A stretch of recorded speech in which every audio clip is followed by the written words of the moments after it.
then there were at a point like a few different wedding expos in 2015 that attracted a bunch of couples. And so I started doing these trade shows, and that's when I learned more about our pricing structure, what people wanted, and developed and grew Utini. And now we don't do expo, like we're priced out of expos probably at this point, but applying what worked for one company, I applied to Beia.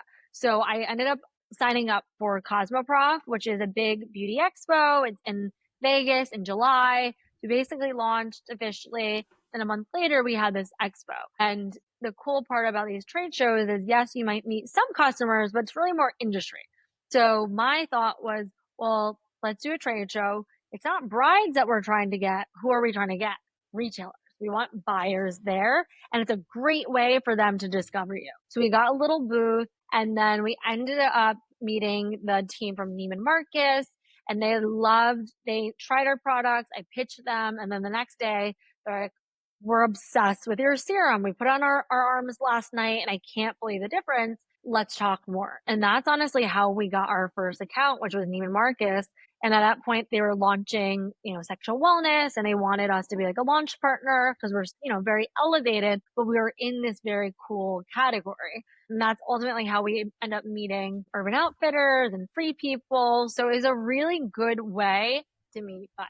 Did you meet all three of them at that one event? But it's funny because when you think about, did we think the trade show was successful? It takes time. So if someone is looking to do trade show, like Neiman Marcus was pretty immediate. We had that meeting, and then maybe like a few weeks later, I met with the main buyer on like how to launch in store. We officially launched the following February. The other two, we talked to, we didn't hear from, and then they reached out maybe 6 months later, if that. So it's good just to get in front of people, even if you just have conversations and nothing comes out of it. It's just good to get on the radar of like, what is this brand? Let me keep an eye out. You also have like the Ultas and Sephora's there, just secretly checking people out. You have industry people who are trying to get a pulse on like the up and coming brands. So it's just a good way to like share your story and practice over and over again for 3 days straight, your one-liner and like talking about your business. Yeah.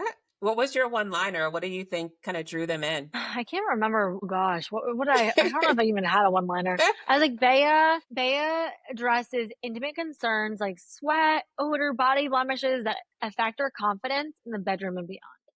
That was what it was. And so they're like, oh, this is interesting. And when you look at the packaging and you try it out, you're like, oh, this is a very high quality formula. It's like packaging's really pretty. This is a premium brand. And like at that point, like sexual wellness was so on fire. So we're like, oh, this is really cool to be able to like launch with a retailer like Neiman Marcus. Yeah, definitely. With this like almost taboo category in the most luxurious retailer there is. So it was truly like such a neat way to like kick off and build credibility and elevate the brand from the start.